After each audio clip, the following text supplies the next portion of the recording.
प्रधानमंत्री नरेंद्र मोदी के लाल किले पर अगली बार फिर तिरंगा फहराऊंगा वाले बयान पर राजनीति शुरू हो गई है। कांग्रेस अध्यक्ष मल्लिकार्जुन खड़गे ने कहा, अगले साल मोदी अपने घर पर ही झंडा फहराएंगे। वे आज भी अहंकार दिखा रहे हैं तो देश निर्माण कैसे करेंगे। दरअसल पीएम ने लोगों से आशीर्वाद मांगते हुए कहा कि 2047 में जब स्वतंत्रता के 100 साल का जश्न मनाया जाए तो हमारे देश का तिरंगा दुनिया में विकसित देश की पहचान के साथ लहराए। इसके लिए आने वाले 5 साल को उन्होंने महत्वपूर्ण बताया और दावा किया कि लाल किले पर 2024 में वे ही तिरंगा फहराएंगे। पीएम ने अपनी स्पीच की शुरुआत परिवारजन से तो की, लेकिन उन्होंने परिवारवाद के जिक्र के साथ कांग्रेस समेत विपक्षी दलों को भी लपेट में लिया।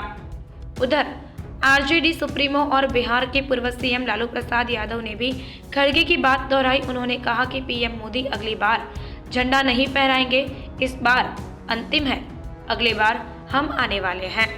यूरोप में सबसे लंबा और सबसे एक्टिव इटली का माउंट एटना ज्वालामुखी एक बार फिर से फट गया है। इससे निकलने वाली राख कई किलोमीटर तक फैल गई है। इसकी वजह से सिसिली शहर के कटानिया एयरपोर्ट को बंद कर दिया गया।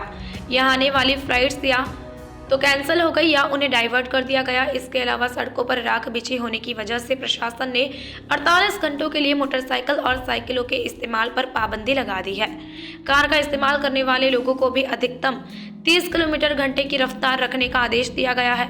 फ्लाइट से ट्रैवल कर रहे पैसेंजर्स को प्रतिबंध हटने के बाद भी स्टेटस चेक करके ही एयरपोर्ट के लिए निकलने की सलाह दी गई है।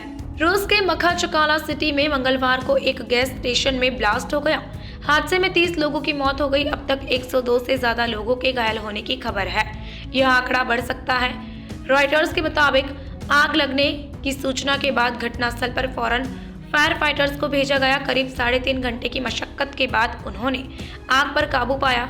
रॉयटर्स के मुताबिक सोमवार रात को शहर में नेशनल हाईवे के किनारे एक कार रिपेयरिंग शॉप पर किसी कारण से आग लग गई थी, जो बाद में फैलते हुए गैस स्टेशन तक पहुंच गई। सनी देओल की फिल्म गदर 2 हर नए दिन के साथ रिकॉर्ड तोड़ कलेक्शन कर रही है। फिल्म ने सोमवार को 39 करोड़ रुपए का कलेक्शन किया। इसके साथ ही यह सोमवार को अब तक की सबसे ज्यादा कमाई करने वाली फिल्म बन गई है।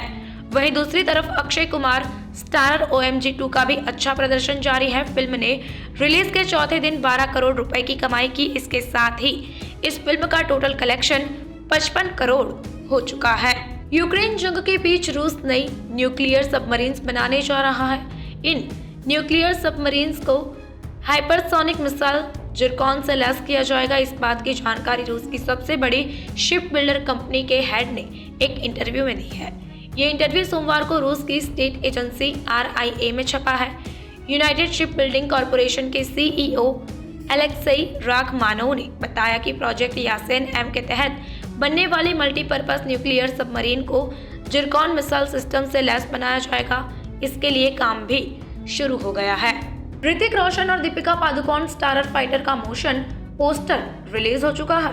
15 अगस्त को मेकर्स ने फिल्म से दोनों के लुक शेयर किए। इस मोशन पोस्टर में ऋतिक और दीपिका के साथ अनिल कपूर भी नजर आ रहे हैं। इस एक्शन फिल्म को पठान और वॉर जैसी फिल्म बनाने वाले डायरेक्टर सिद्धार्थ आनंद ने डायरेक्ट किया है। यह फिल्म अगले साल 75वें गणतंत्र दिवस पर थिएटर्स में रिलीज होगी। फिल्म के मोशन पोस्टर को स्पिरिट ऑफ फाइटर टाइटल दिया गया है। इसकी शुरुआत में 3 सुखोई टेक ऑफ करते नजर आ रहे हैं। इसके बाद पायलट जी सूट पहने ऋतिक रोशन नजर आते हैं, जो फिल्म में इंडियन एयरफोर्स ऑफिसर का रोल प्ले कर रहे हैं। ऋतिक ने इस फिल्म के लिए 12 दिनों तक सुखोई में शूट किया था। असम के मोरीगांव जिले में मंगलवार को स्वतंत्रता दिवस परेड समारोह के दौरान परेड में हिस्सा ले रहे करीब 22 बच्चे बेहोश होकर गिर गए। जिला प्रशासन के एक अधिकारी के मुताबिक घटना के वक्त बच्चे परेड मार्च में हिस्सा ले रहे थे। इस दौरान आयुक्त के भाषण के दौरान भीषण गर्मी के कारण कुछ बच्चे बेहोश होकर गिर गए। मणिपुर के मुख्यमंत्री एन बीरेन सिंह ने 77वें स्वतंत्रता दिवस के मौके पर मंगलवार को राज्य के कई लोगों से हिंसा खत्म करने और पहले की तरह शांतिपूर्वक साथ रहने की अपील की। उन्होंने हिंसाग्रस्त राज्य के लोगों से शांति और सामान्य स्थिति बहाल करने का भी आह्वान किया। उन्होंने कहा, मैं आपको 77वें स्वतंत्रता दिवस की शुभकामनाएं देता हूं। मैं राज्य के लोगों को शांति और सामान्य स्थिति बहाल करने का संदेश देता हूं। मैं सभी से हिंसा खत्म करने और पहले की तरह शांतिपूर्ण तरीके के साथ रहने की अपील करता हूं।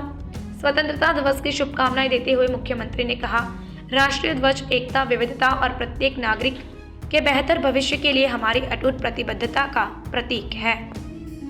भारतीय सेना ने जम्मू कश्मीर के उत्तरी कुपवाड़ा जिले की मच्छल सेक्टर में नियंत्रण रेखा पर आखिरी गांव दन्ना गांव के स्थानीय लोगों को बड़ा समर्पित किया।